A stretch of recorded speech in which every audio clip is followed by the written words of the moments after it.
Et nous revoilà avec nos petits exercices sur les drapeaux en Python. Donc, si on appelle drapeau Italie, on exécute le fichier, on a du vert, et si on change ici, et on met France à la place, on exécute, et on a du bleu, c'est merveilleux. Sauf que, des fois, ça fait pas exactement le vert qu'on veut ou le bleu qu'on veut ou le quoi que ce soit qu'on veut. Du coup, c'est pour ça que on avait dans Python l'exercice des drapeaux. Tac, c'est pour ça que j'ai mis ici vraiment tous les noms de couleurs. Donc à la place du blue, de mettre blue bêtement, ce qui va être celui-là, on peut mettre medium blue, navy, dark blue, etc. pour avoir vraiment le truc exact qu'on veut. Mais il y a plus drôle que ça. On peut faire aussi ce qu'on appelle une utilisation avec un code couleur. Donc au lieu de mettre un vert comme ça, alors, j'ouvre une parenthèse et je la referme. Et en fait, je peux mettre des couleurs sous forme de... Comme est constitué un pixel, rouge, vert, bleu. Donc j'ai rouge, vert, bleu normalement. Donc si par exemple je mets rouge 0, vert 255 parce que c'est le maximum, et bleu 0, tac. Là j'appelle l'Italie parce que c'est l'Italie dont je parle. Bim, bah voilà, ça me fait du vert. Et si j'augmente par exemple, donc j'ai dit, hein, c'est rouge, vert, bleu. Je vais le noter au-dessus dans un commentaire, comme ça, on va l'avoir. Couleur, rouge, vert, bleu. Donc si je mets un peu de rouge, par exemple 100, et un peu de bleu, par exemple 100, là tu réfléchis un peu, est-ce que ça va faire... Ça va faire un vert plus clair, plus foncé, plus gris, plus bleu, plus rouge, on ne sait pas. Donc on essaye. Ah, ça a fait un vert plus clair. Pourquoi? Parce qu'en fait le blanc, c'est quand je mets 255 à chacune. Rouge, vert, bleu, je les mets à fond. Alors attention, c'est pas comme de la peinture parce que c'est de la lumière, c'est une addition de couleurs, pas une soustraction. Je sais pas si tu as fait ça en physique, en tout cas sinon tu me crois sur parole. Mais en tout cas, si je mets 0 partout, ça me fait du noir. Voilà, on voit le noir. Et si je mets du coup 255 partout, ça va me faire du blanc. Génial. Bon. Ok. Donc avec ces codes couleurs, je peux vraiment mettre toutes les couleurs que je veux, je peux m'amuser précisément plutôt que d'essayer de trouver la couleur déjà préenregistrée dans le langage qui fonctionne. Voilà, je peux me dire, attends, là j'ai besoin de 50, là 255 ça va faire trop parce qu'il va y avoir trop de vert, je vais en mettre un peu moins. Je vais mettre peut-être juste 200 et puis là 50, bon, je sais rien, j'essaye. Et là, ah ouais, c'est exactement le vert que je voulais, genre. Imagine. Donc, voilà, sache qu'il y a cette notion de couleur. On en aura besoin dans la séquence qui parle d'images numériques. En fait, on reviendra là-dessus. Donc, c'est bien de jouer un petit peu avec à ce moment-là. Autre aspect dont je voulais parler, c'est les erreurs. Alors, il y a des trucs, par exemple, là, si je sélectionne images, on voit qu'il me sélectionne tous les trucs images. Donc, c'est le image qui est là. Ça, c'est ce qu'on appelle un module, c'est-à-dire un ensemble de code qui a déjà été fait par quelqu'un d'autre, qu'on va utiliser tel quel, parce qu'on n'a pas envie de le refaire, nous, de A à Z, on n'a pas que ça à faire. Donc tout ça, c'est image, image, image. Ok. Si là, je mets image, genre avec une minuscule, pour lui, c'est différent. D'ailleurs, si je décale un petit peu ma fenêtre, on voit que là, il n'est pas content. Donc quand il n'est pas content, ça peut être parce que tu n'as pas fini de taper ton code et c'est normal, ça ne marche pas encore.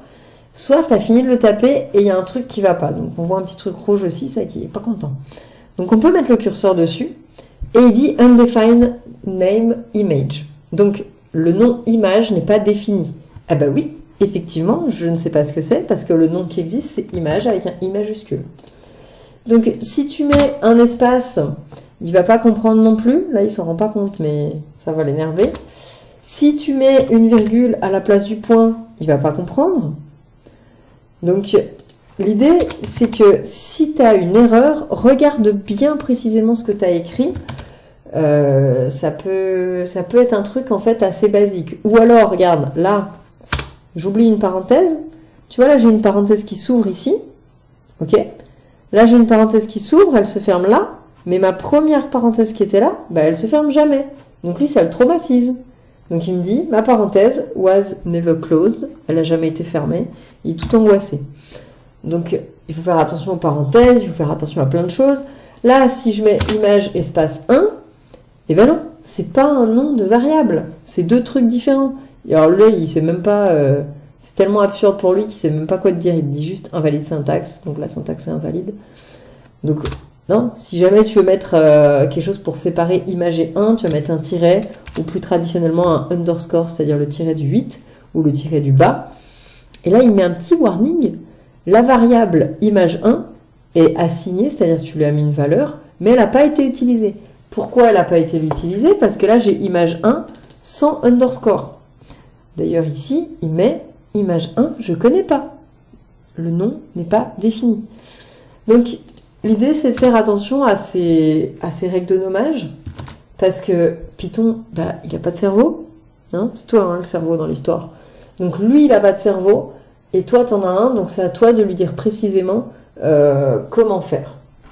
Donc attention aux parenthèses, attention aussi à l'indentation, hein, c'est-à-dire décaler d'un cran pour dire ça fait partie de la fonction drapeau Italie. Si par exemple, je me mets là, paf, et ben, drapeau Italie 2 points, et puis il n'y a rien dedans, parce que ça, c'est pas dans drapeau Italie. Paf. Ici, là, c'est pas dans la fonction drapeau Italie, puisque c'est là où je l'appelle. Ça, c'est juste, la première partie, c'est juste pour dire, ok, il y a un truc qui s'appelle drapeau France, je peux l'appeler si j'ai envie. Il y a un truc qui s'appelle drapeau Italie, je peux l'appeler si j'ai envie. Et là, c'est, bah ouais, j'y appelle, parce que j'ai envie. Donc, attention à l'indentation. Si jamais t'as fait des espaces un peu bizarres, ça va le perturber. Donc utilise bien ta touche tabulation, tac, tu appuies une fois, et puis comme ça c'est bon. Parce que si c'est pas tout pareil, genre s'il y en a un que tu mets là, l'autre tu mets là, et l'autre tu mets là, mais le machin il s'y retrouve pas quoi. D'ailleurs tu vois, il est tout énervé. Donc là, l'indentation does not match, donc ça ne correspond pas à ce qu'il y a au-dessus. Donc on va faire des petits CTRL-Z pour annuler ce que j'ai fait, parce que c'est tout pourri. Mais voilà, l'idée, c'est de bien faire attention. Ouais, à pas faire nimp. Et puis voilà, puis ça devrait faire. Ça n'a aucune importance, on peut le supprimer. Ce truc-là, par contre, c'est bien de le laisser, parce que c'est l'encodage UTF-8. C'est pour pas qu'il galère avec les... Enfin, c'est une indication par rapport aux accents, etc. Donc, bon, c'est toujours bien de le laisser. Donc maintenant qu'on a vu un petit peu les petites blagues qu'il peut y avoir et puis les petites couleurs, on va pouvoir voir comment faire des drapeaux à l'horizontale. Mais techniquement, si tu fais le schéma, ben, tu devrais pouvoir faire tout seul. L'idée, c'est essaye d'abord, parce que évidemment c'est facile d'être feignasse et de regarder la vidéo d'abord. Sauf que ton cerveau, dans ce cas-là, il apprend rien. Et donc, si l'objectif de ta vie, c'est de rien apprendre, ne va pas à l'école. C'est pas... Puisqu'en fait, du coup, tu risques de rater le fait de rien apprendre. Donc, je sais que des fois, on n'a pas trop envie de s'y mettre.